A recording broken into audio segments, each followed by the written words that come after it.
Okay. Ding dong ding. We're at the top of the hour.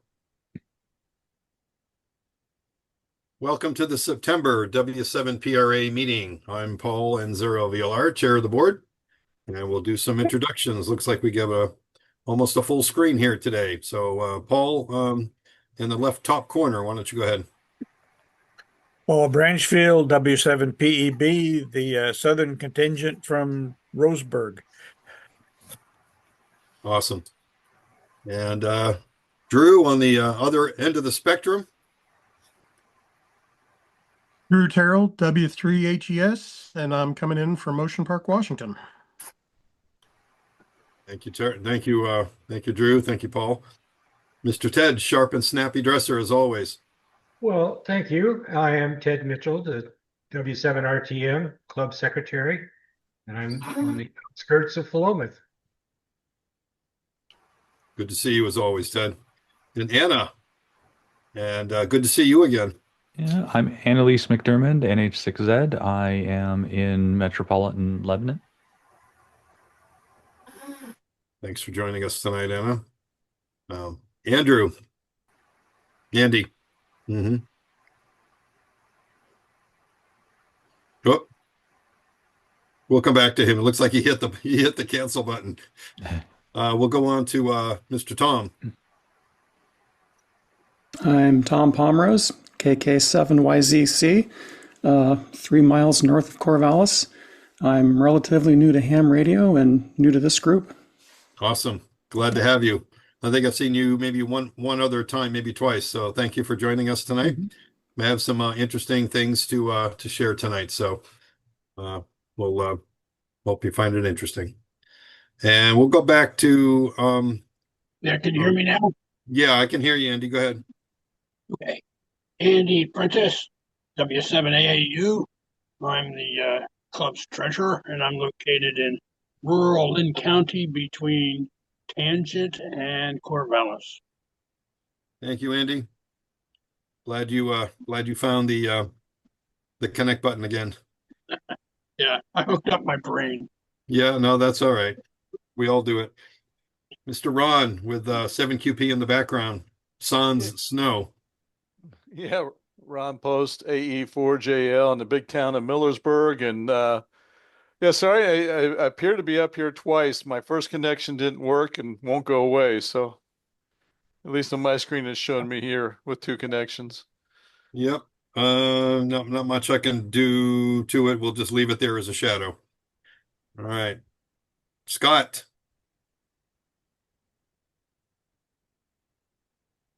Hello, everybody. I'm Scott, KF7GGN, and I'm in Corvallis, kind of in the center of Corvallis. So, nice to see everyone. All right. You too, Scott. Professor Shelby. Sign in, please.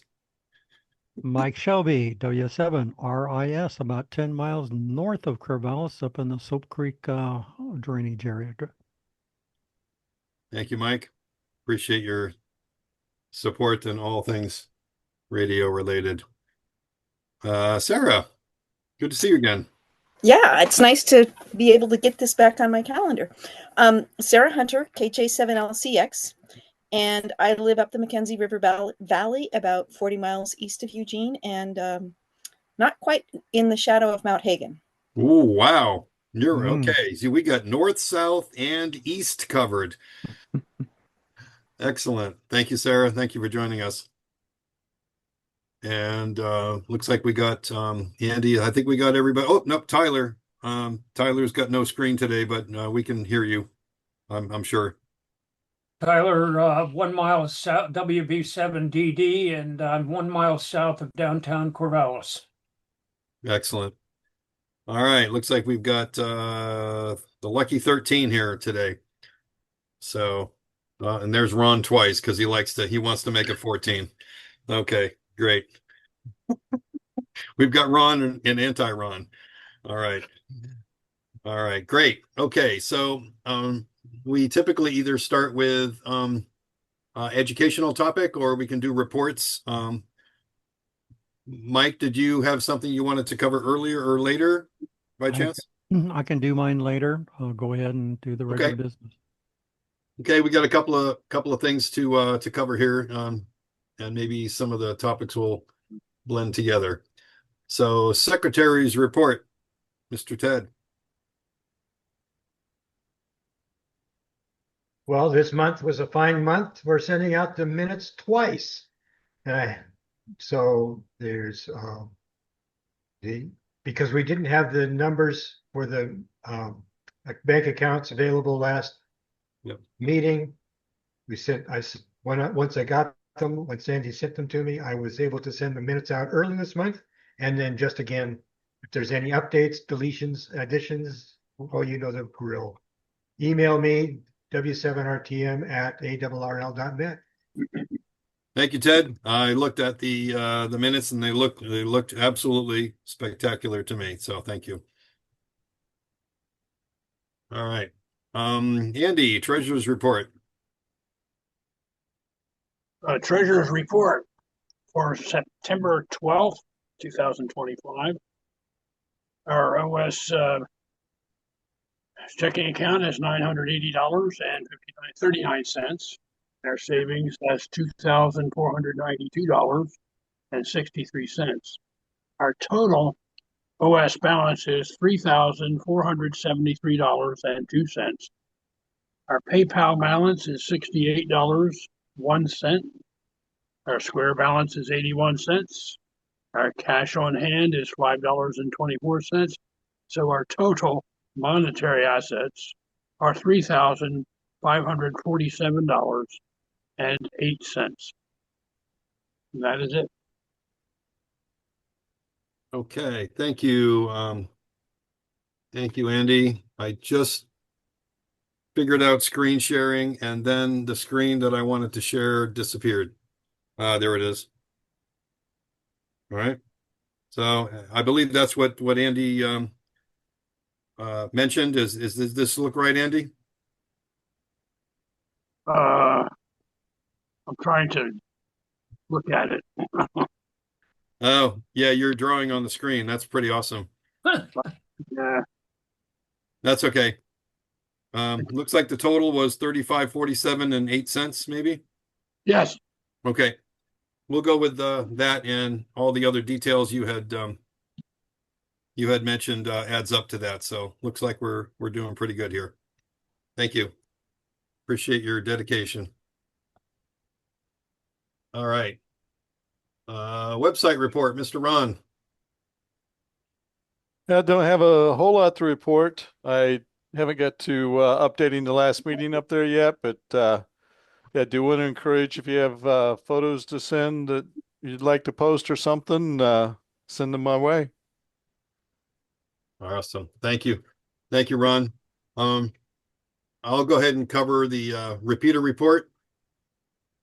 So there is let's see here, for anybody that's not familiar, let me go into the chat window here. And for those of you who follow, you want to follow the details of the W7PRA network. There's somewhere in the neighborhood of 50 repeaters connected. I've never got all of them to work because I've never been in a good place to try them all. But I would love to hear anybody's experience with trying to hit it from distances and other places that in the remote areas that some of these repeaters are at. But there is a Facebook group, and that's the link. And if you are on Facebook, you can connect to it. I know Chris AB7BS is a huge fan because he can just post it, and it's like lights out administration for him, so he makes it easy. And he does post some updates, and as the weather gets colder, you see some really cool pictures of the tower sites with snow and everything else on them, and he's got to drive a snowcat through multiple feet of snow to go up there and keep it running. So I appreciate his support. The other thing too is so this one is very good too. So let me just show it on the screen here. W7 Okay. So I will share my screen one more time. Let's see if I can do this correctly. And for those of you who want to know all the different repeaters, there's this link right here, and I will put it in the chat. Again, this is helpful for folks that are new to the organization, or if you're just interested and you just didn't know that this was here. These are all of the listed repeaters on here. And I don't know if it has a total 57. So there's 57 nodes on here. There is no map, so you can just kind of look on the site number. So the site, Steens Mountain, Blanton Heights, Prairie Mountain, you should be able to kind of map it out. There was a map with showing some receivability years and years and years and years and years ago. We've lost that asset, resource, and technology.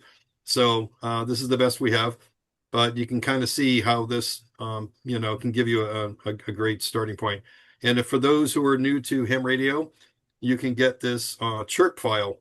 And Chirp is a free downloadable radio programming kit that software that connects to many different kinds of radios. And if you download this file, it'll have all of these repeaters with all of the plus and minuses and tones and DCSs already set for you. And all you would have to do is just upload the file and then send it on its way to your radio. So little public service announcement there.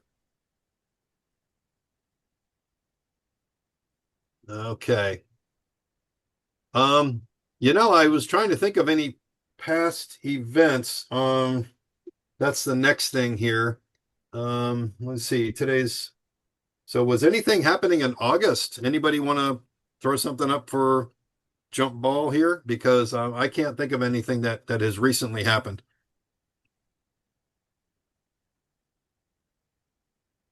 So the only thing that happened for me was we had the Pacific Northwest DX convention up in Portland. And so there was about 100 attendees for that. And it was an okay program and stuff like that. It's not like going down to Visalia for that event. It's a whole lot better. But anyway, it was nice to get to rub shoulder with some major DXers and brag about things that's going on for you. Absolutely. Thanks, Mike.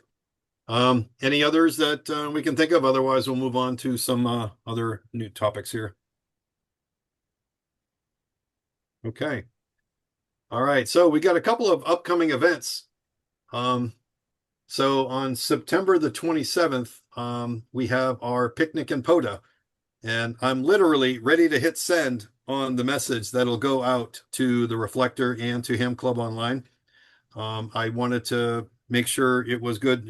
Scott, if you could just check your email and make sure that you're okay with it, because it's going to come, all the people that are going to respond are going to come to your emails. Just want to make sure everything's cool.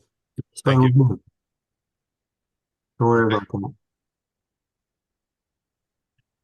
that. So that's happening. It's on September the 27th. It's on a Saturday. We hope you can make it. And for those of you who don't know, Picnic and POTA is we're having a picnic, and a Park on the Air, POTA is POTA, Park on the Air, Parks on the Air. We've got some folks. Ron is one, and there's some other folks that are maybe doing a little bit less, but still very interesting to activate parks. And you get a lot of different. A lot of attention when you're activating a park. So it's kind of fun. It's like your own mini field day. So I hope you can make it out there. And again, you'll see the email coming out, sometime after this meeting and before tomorrow morning.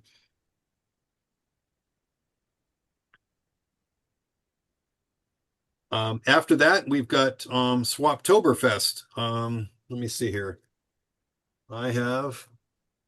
There it is. Again, if you're new to the hobby and you're not familiar with it, I will put it in the chat window. and everybody loves a ham fest. So come one, come all to Swaptoberfest. It's Mid Valley Aries sponsored on October the 18th. The website's on the chat window. There is a downloadable flyer. You can even rent tables. And to let you know that I've had I'm thinning out some of my gear, so I got 3 tables this year. So if anybody's looking for anything, stop on by.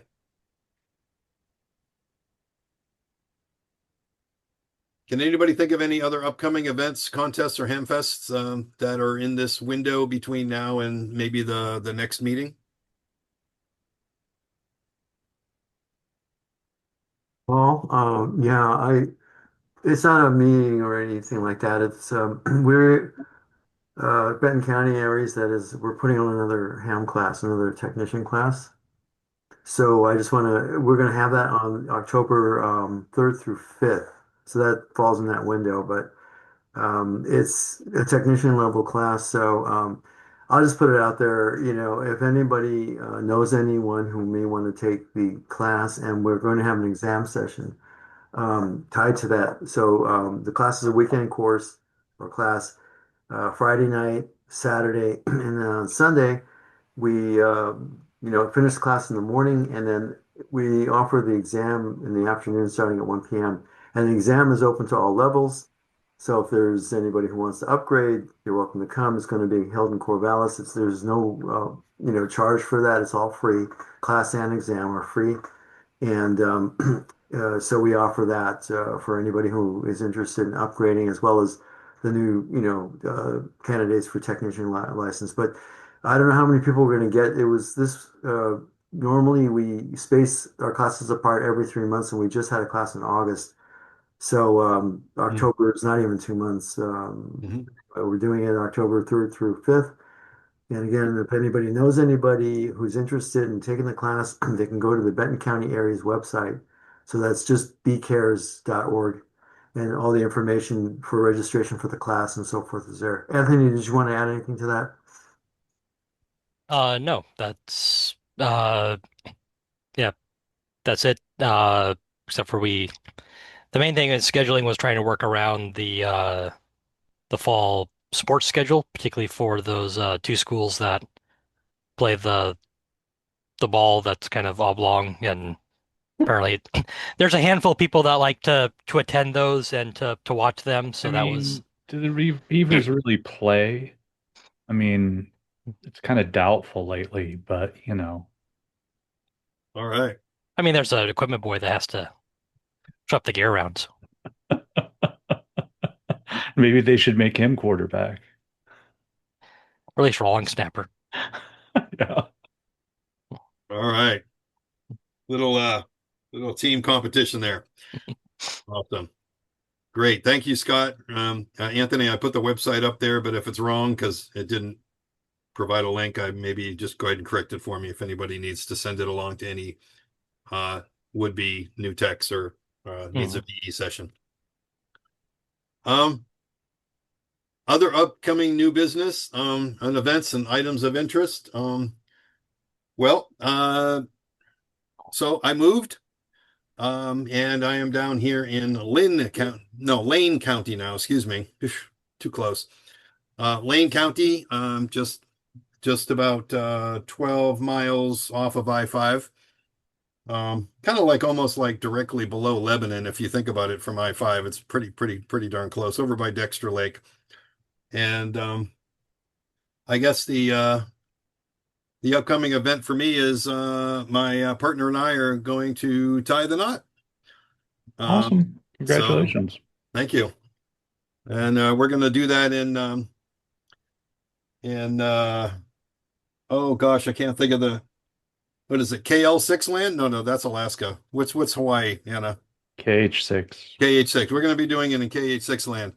And as far as I know, there won't be any radios around. So just want to let you know, just not going to be operating POTA or I'll get a thump on the head. But as Another thing that we're going to do is on the picnic in the POTA. My fiance has agreed to make her authentic chicken enchiladas and bring them in a warming tray. So that will be our main dish. And you'll see that coming out later tonight on the email. And there is an invitation to bring side dishes and desserts. So please that. And of course, bring a radio. Somebody, I'm going to be heavy with food. So I'd like maybe others to maybe bring some radios where there's a QRP or, some sort of a station that you'd like to bring. I believe so. Scott got the same exact location for the POTA that we had the last time, that day 3A site. And if I remember right, we have power there. So as long as it's on, we have power. So if anybody has anything they want to plug in for Parks on the Air, there's a good chance that we'll have juice. Is day 3A at the Sarah Helmick Park, or is it a new park? Yeah. Sorry. Okay. That was the site number at Sarah Helmick. Just so checking. we'll get Sarah Helmick again. We were thinking about, Scott and I were collaborating on this a little bit late in the game, but nonetheless, we were able to clinch a reservation on the 27th. And so we might try to maybe change it up for next year and see about getting a different park that we can find something else. Not because it's not good, but because why not go somewhere else, right? So. And did I hear you correctly? You're not participating in WOTA?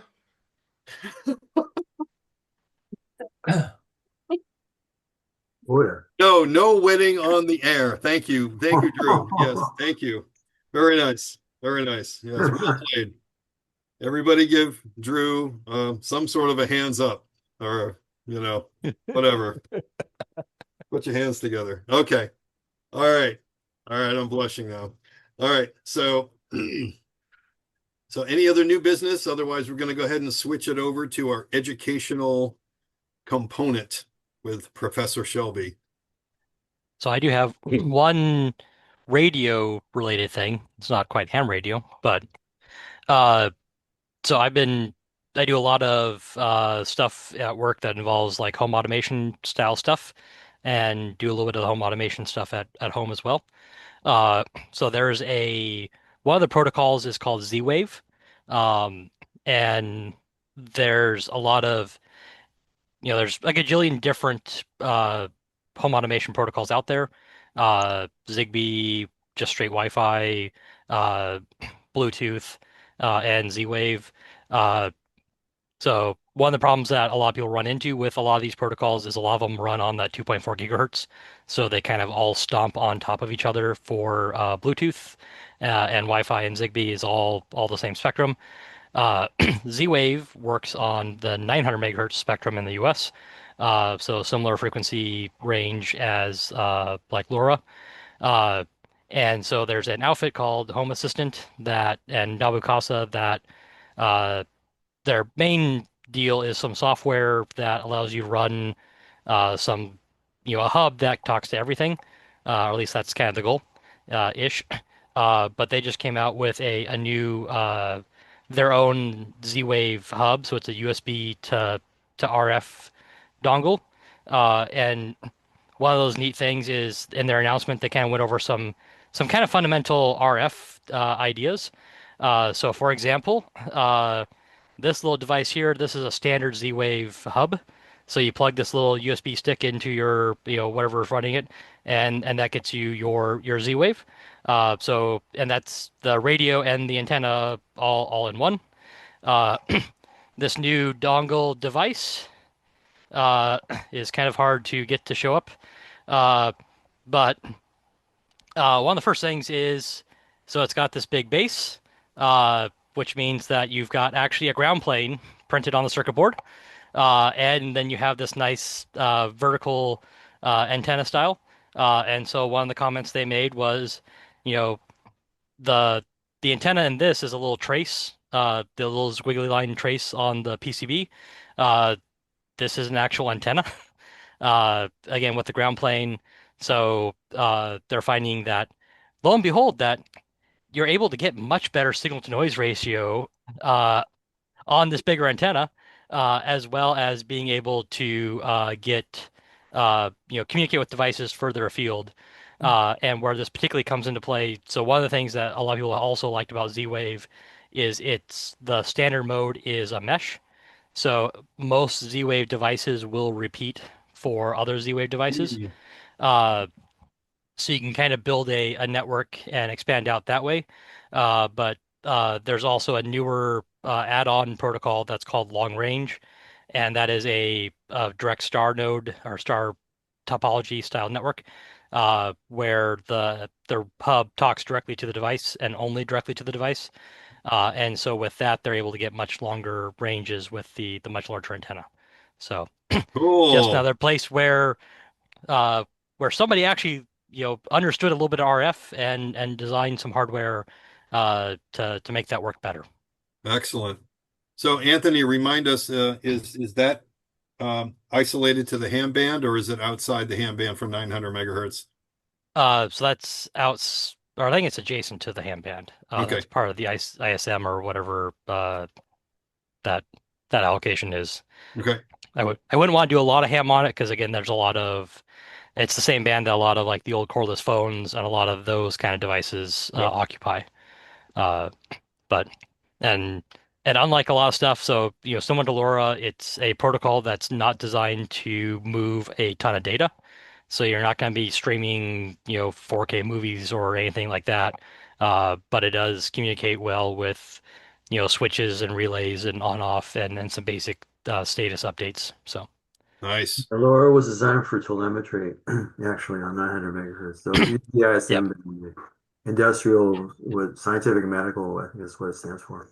Yep. Excellent. Thank you. That was a really cool update. I'd never heard of that before.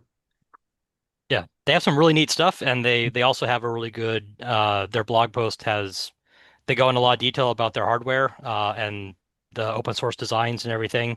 So if you wanted to build one yourself, all the plans are out there. And they even have like an ESP32 chip on the board that they use primarily for running just kind of overhead command and control kind of stuff. And they're like, we put the JTAG pins on there, so if you wanted to hook up to it, the pins are exposed, and there's a set of pads where you can solder in and mess with it that way. So cool. The Wikipedia page has some good data on them. Mm-hmm. Thank you, Anthony. Yeah, you're welcome. Yeah, LoRa is used a lot in telemetry for sensors out in the field and stuff like that. Okay, so I'll put one last shout out for any other items, and also I'm going to promote the again the picnic in POTA. Hope you can make it. It's my very casual event. Even if you don't have a radio to bring, you want to just show up, please do. And the instructions on who to RSVP to will be in the email that I'll send out later tonight.